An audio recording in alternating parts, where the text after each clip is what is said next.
Rav. Welcome to Everyday Investor, the hottest investment show in the world. That's right, I said it. I don't care who knows it. Remember, whenever you're offered any kind of investment opportunity, you always want to ask 4 questions to start. Number 1, what is the ROI, the return on investment? 2, when do I get that return along with the money that I put in? 3, what is the minimum investment amount needed?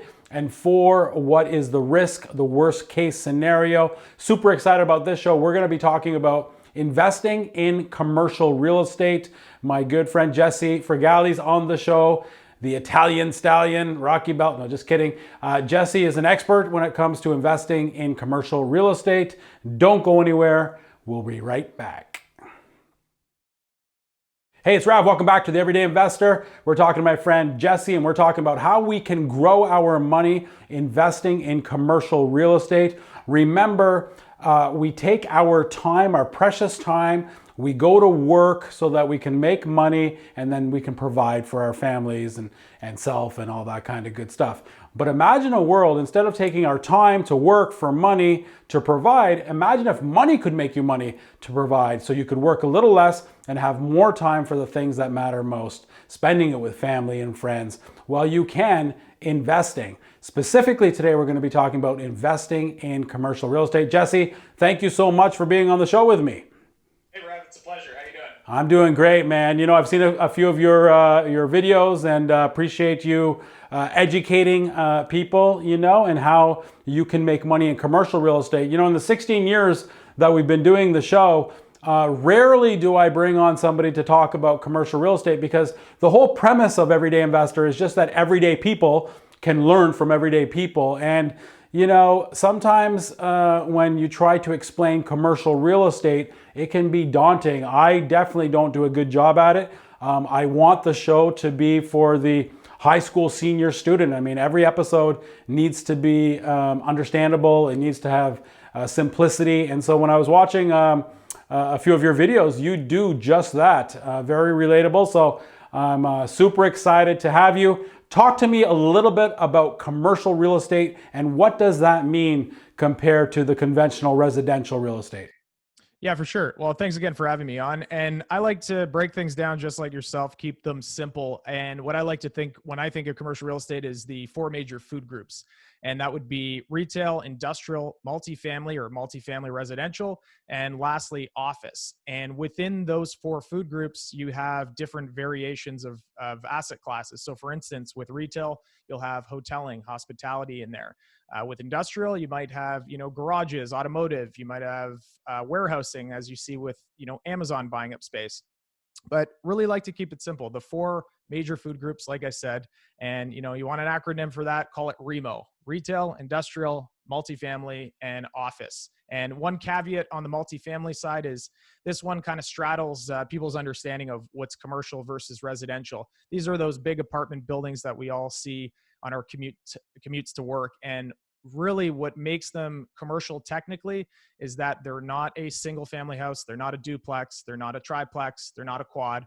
They're typically 5 units and over, and they are in the commercial world. And that was wonderful how you broke that down. Love it. And what's really ironic is commercial real estate is a lot easier to get into than residential real estate, I've learned. Explain.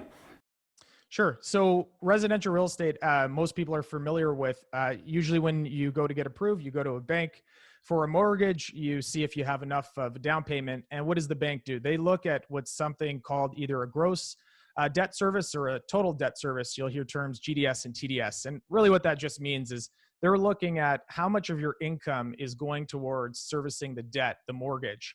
And that's great when you have one single family home. But as you buy more and more single family homes, say for this instance, for investing, the more homes that you buy, eventually your own income, your own merit as an individual, and, you know, say that's the 2 years that they ask of T4s or income, eventually you know, what we call quotations run out of money in the business. And conversely, if you look at commercial real estate, and let's look at apartments, for instance, if we make an example of buying 10 single family units versus a 10 unit apartment building, what does the bank look at in the 10 unit apartment building? Well, number one, it's usually a department of the bank that has expertise in commercial real estate. They have expertise in looking at what the income is of the property. So although you're still important to the bank as an individual, they want to make sure that, you know, you're an operator or you have the wherewithal to operate.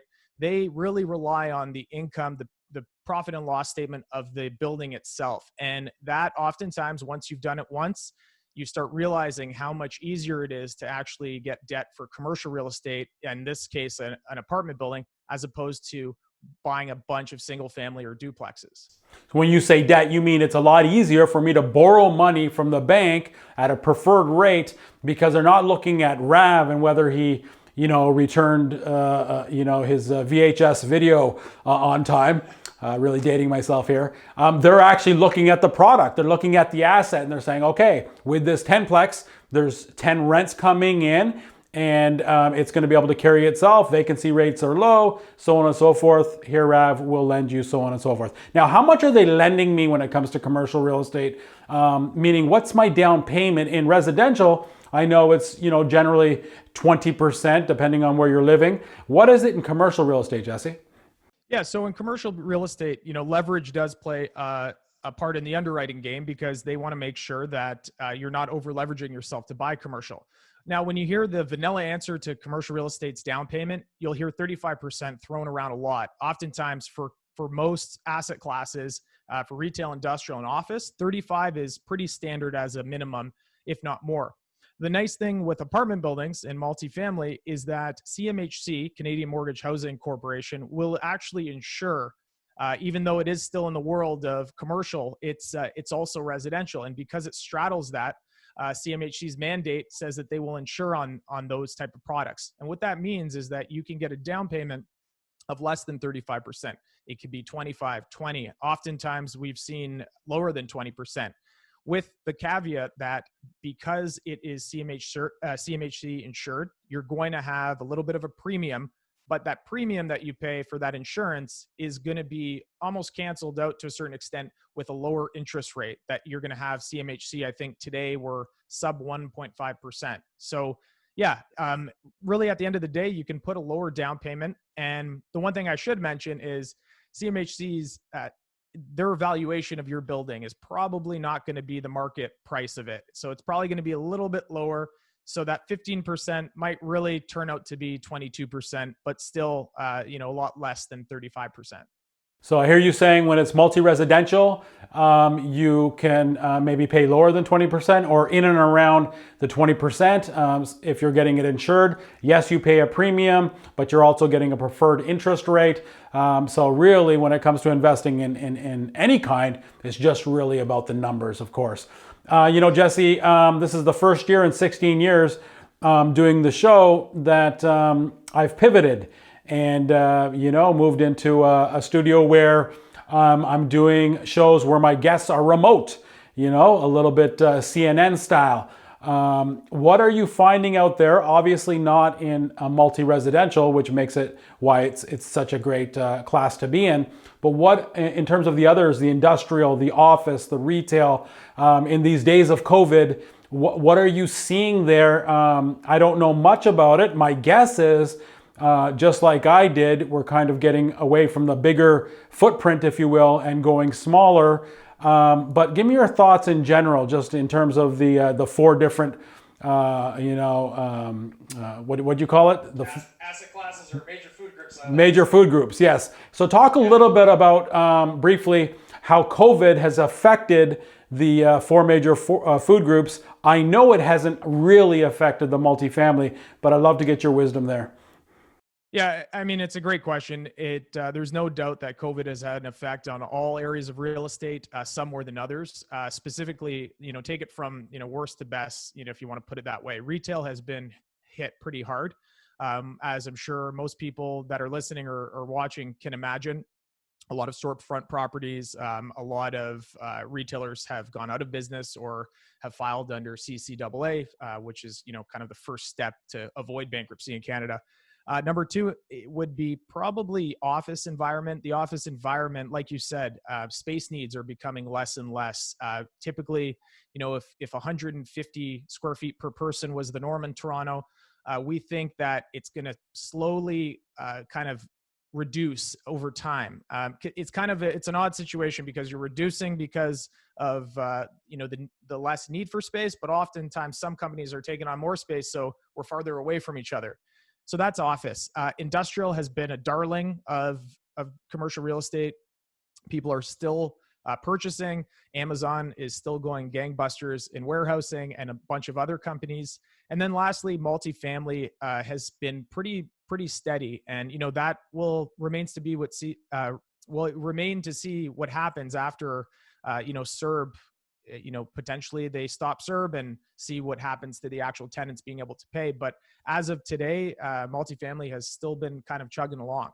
Okay, great. Well, let's look at a multifamily example. And with that, there's one big difference that we use in commercial real estate is this thing called cap rates. And I'd love for you to help me out and define that when we come back from the break. But Jesse, thank you so much for being on the show. Let's get out the paper, the pen, and let's go through some numbers. The Everyday Investor will continue in a moment. Hey, it's Rav. Welcome back to Everyday Investor. I'm talking to my friend Jesse. We're talking about how we can grow our money when it comes to commercial real estate. Today specifically, we're talking about multifamily, investing in apartment buildings. Jesse, thank you so much for being on the show and helping me and the viewers at home figure out this, something that can sound and seem complicated, but the more and more I learn about it, it's actually easier than, sometimes just residential real estate. One of the things that can be complicated in terms of explaining is this thing called the capitalization rate or the cap rate. Can you help me out a little bit? What does that mean, the cap rate, and why is it important? Yeah, no problem, Rav. Oftentimes you hear people say a cap rate for an area. So, they say Hamilton has a cap rate of 5%, and you're trying to figure out what that means exactly. And really, basically, the actual math of it is the net operating income divided by the purchase price. Now, right away, people go, okay, well, one sec. What is net operating income? And to break that down very simply, we'll do an example. If you have $100,000 in actual rental income, which we can all understand, we subtract all of the expenses, the operating expenses. So nothing about debt, nothing about mortgages, just the building expenses. So that would be, examples of repair and maintenance. It would be hydro. It would be accounting. Once we subtract all of those, let's say that it was $50,000 in expenses, $100,000.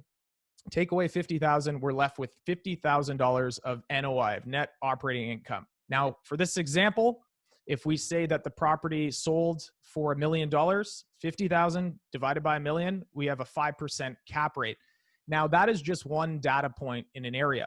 What happens is over the years, different assets get sold multiple times, 5%, 4%, 6%. And what comes out of all that is an average cap rate for an area, so that we know, Rav, if we see a property that's underwritten at a 3% cap rate, it might be a little too expensive. We might be thinking we're not getting a great deal on it, and it might be true because we're using a comparable cap rate within an area. And that's really as simple as it gets. NOI divided by price. Okay, so that's thank you. So you said NOI, that's the net operating income. After it's what's left after all my expenses of all the rent that's coming in. So I'm left with, in your example, $50K. I divide that by what we're told the value is, and so that's $1 million. And so then that equals the cap rate of 5%. Yeah, and just to note, the reason we don't, when we subtract those expenses, we don't use debt, is because we want to compare apples to apples. Because I don't know if John has a mortgage like we talked about before of 80% and Mike has a mortgage of 60%. So we get rid of all of that and we just say asset to asset. What oftentimes we'll call a cap rate, a yield. Yeah. So you're just saying pretend that it's completely paid for. There's no mortgage whatsoever because now we're comparing apples to apples. Okay. So when I learned, this, it was, we learned this ERV, it would be called ERV, right? Income divided by value gives you your rate, but also what's really important, Jesse, and you can help me with that, is let's say somebody tells me that the cap rate in the area is 5%. And I know this is the part, the NOI is the part that doesn't lie. Obviously, people can lie, but we can do our due diligence. And that's the part that doesn't lie. But anybody can make up a value and anybody can make up a cap rate unless we know the area. And that's where you come in. Obviously, you help us with this and you need to be a bit of an area specialist. But if I know the area is 5% and I know that the net operating income is 50K, and you tell me that the property is worth, you want to sell it for 1.3 million, something's wrong, because this doesn't lie, 50K. This is the cap rate in the area, and so then therefore I know I should probably be paying about $1 million. Is that what you're saying?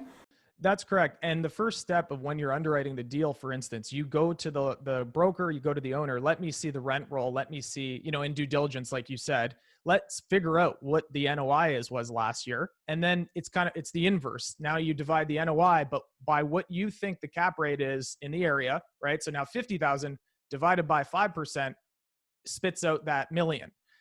If it was 4.5%, it would spit out a different number that was higher than $1 million. So that's exactly correct. And the reason why we're using cap rates is because in the residential world, there's many comparables. But when we're looking in the commercial world, there might be a gas station and then, an apartment building and then the laundromat. And I don't know how to compare. I don't know how to get the price.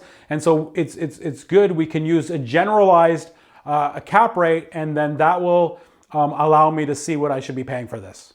For sure. And I think what's important for listeners and viewers is that the cap rate has, is not applicable when a asset has a very low vacancy, or sorry, very high vacancy. If we know an apartment building has only half of the income that we could put it up to, so it has 50% vacancy, the cap rate starts to break down, and typically we'll switch to a comparables, and it's usually per unit. So, in Toronto, you might have $300,000 per unit.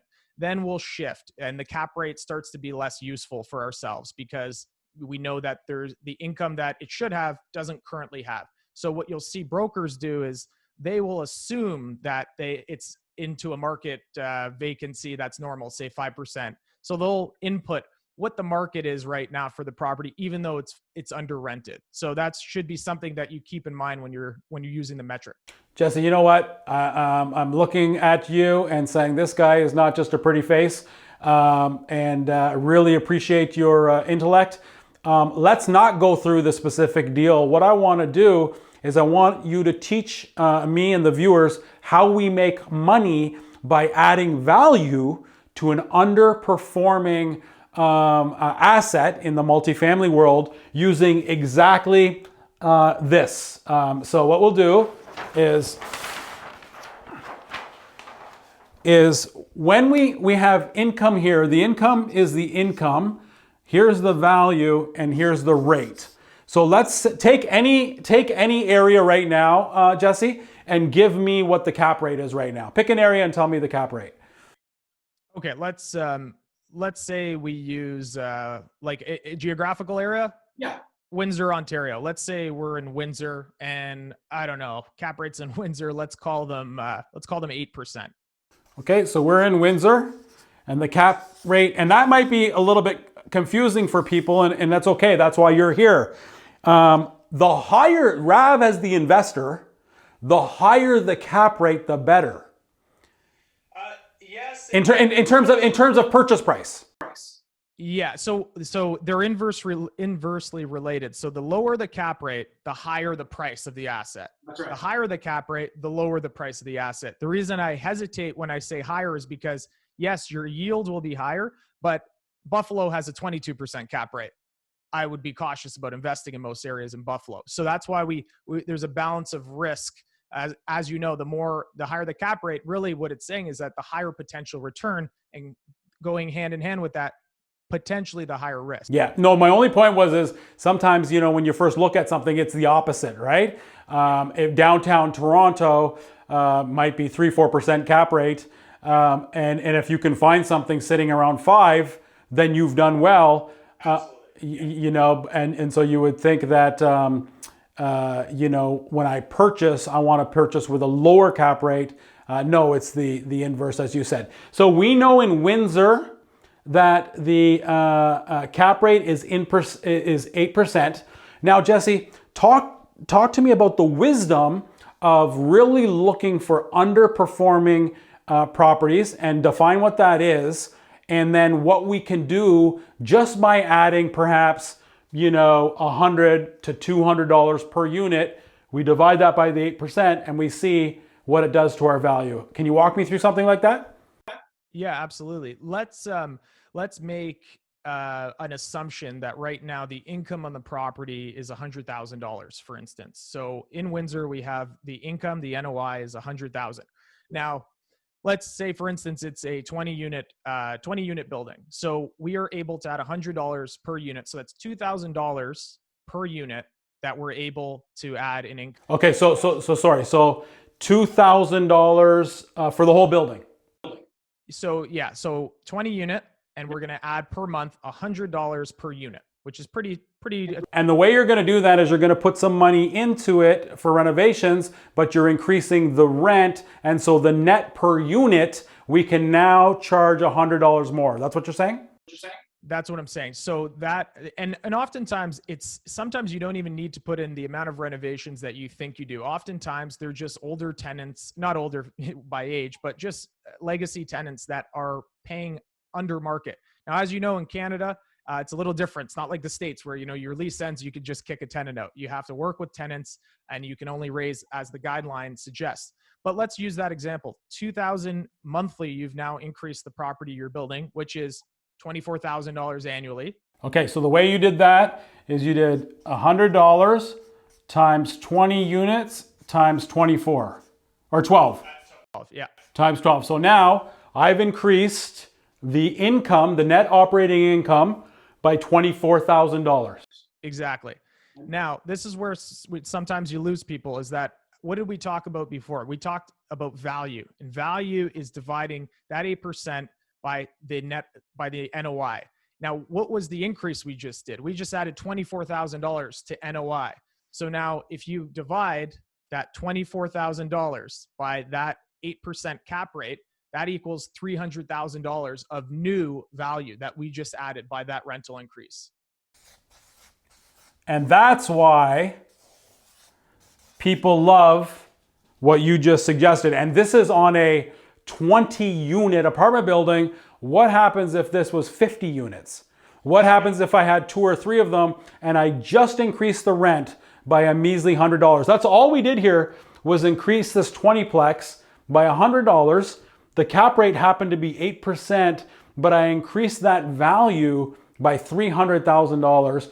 Jesse, if I knew what I was doing, how long would it take me? Of course we have rules and so on and so forth, but generally speaking, suppose we're not in Ontario, generally speaking, how long would it take me to increase a unit by $100 rent net? For us, we would have that as part of our model in the first couple of years. Ideally, $100 per unit, like you said, is not a lot to increase the rent.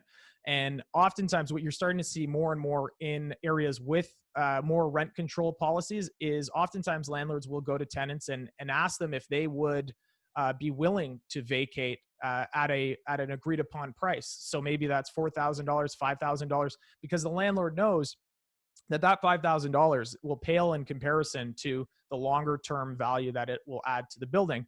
But to answer your question simply, this is something that I don't see why you can't do within a year or two of owning the asset. It's not a lot of rent per unit, per suite. Jesse, I like your style. What you're saying is, I'll offer those 20 people $5,000.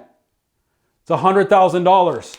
Unfortunately, I didn't make 300 grand. I only made 200, but it did it in less than a year because I gave them some motivation. So these are the kinds of things that you do and you help people with, correct? That's correct. Yep. Jesse, time flies when we're having fun. We'll have to have you back. Your information is on the screen here. But thank you so much for, just giving us the basics and helping people understand why commercial real estate, specifically adding value to apartment buildings, can be very lucrative. Really appreciate your time. My pleasure, Raf. Thanks for having me on. And thank you for watching. Without you, we wouldn't have a show. So grateful that you could be with us, learning from Jesse. Make sure you tune in next week, same place, same time. Honey, I love you. I'll be home soon. Thanks for watching, everyone.